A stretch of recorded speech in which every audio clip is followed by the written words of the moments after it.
Okay, if you're a remote student or you've been absent on September 28th or 29th, you have some notes that need to be taken that go in your science journal. So right now, I have notes on the board that are lesson 2 on measurement. And the two words that we're defining and focusing on discussion on are about precision and accuracy. So we're trying to look at a data table in the lesson, and I will post the copies of lesson 2 in the resources section. This video will also be in the resources section. And you need to get these notes into your science journal dated 9/29. Precision is how similar or close measurements are to each other. And whereas accuracy is how close the data is to an accepted value. So if we are looking at the data table in the textbook, it is somewhat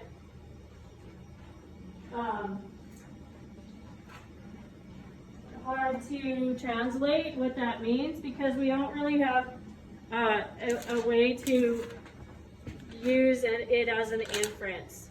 So the data table that we're actually looking at is right here, and this data table is talking about student density and error data, and the fine smaller white print in the title is about the accepted value of the density of sodium chloride.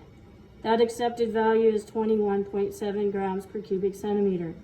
So you have 3 trials of 3 students, student A, B, and C, with the data that they collected in their experiment and calculated and found the average of.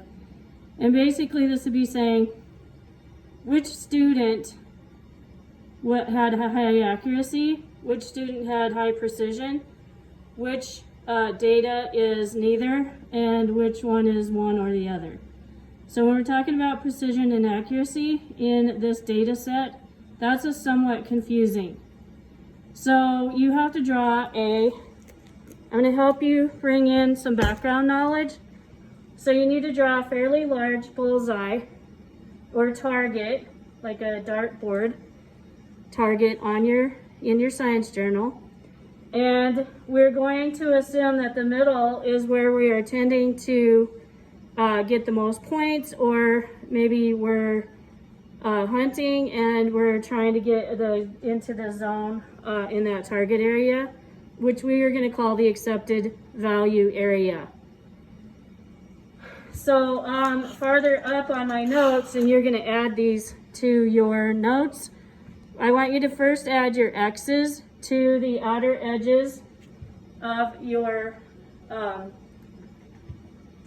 target, and you're going to look at these definitions and say what the X's represent. In this case, are these X's precision? How similar are those X's close to each other?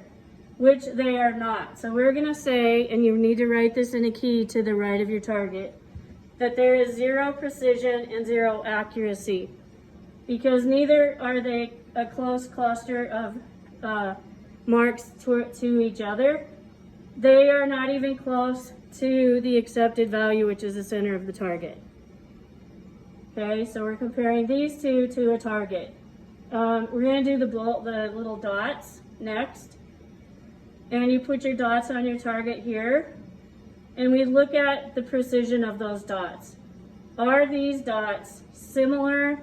How similar or close are these measurements to each other? They're very close to each other, which means they have high precision. So the dots represent precision in this case.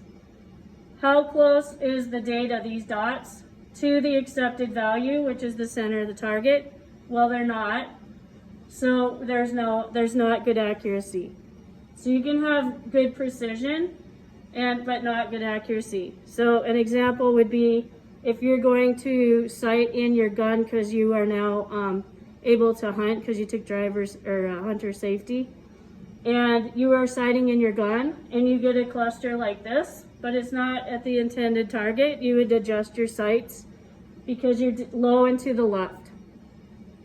Okay, so you're bringing in some background knowledge to make understanding of this. If you're looking at these three squares, each edge or part of the square is touching the edge of the circle that's the accepted value.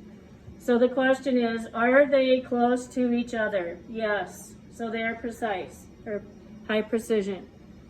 Are they in the accepted value? Well, they're close enough, they're touching it to get those points. So they have the accuracy. Okay, and now we're looking at the stars on the target. They're on the very edge, far apart from each other at the center. So are they precise? Are they close to each other?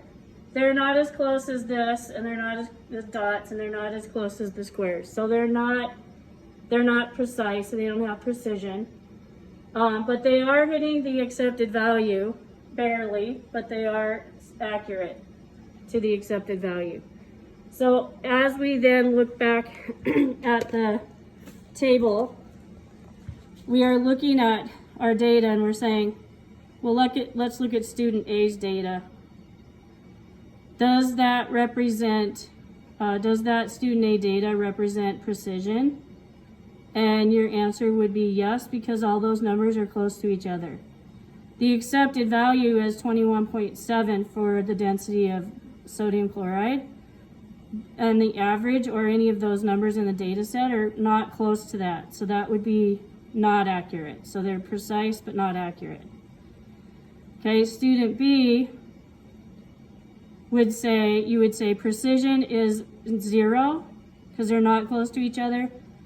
And they also are not close to the accepted value of 21.7 grams per cubic centimeter.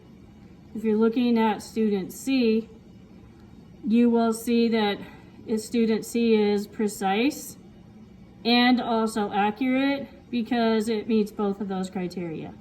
So now that you have brought in background knowledge and now look at this data table and answer those questions, it makes a lot more sense. So that's where your experience and you can make inferences based on your background knowledge with a little help from Mrs. Chapman. You now have a better understanding of precision and accuracy when we're looking at data in the science classroom. So make sure that you fill in those notes and you have that in your knowledge.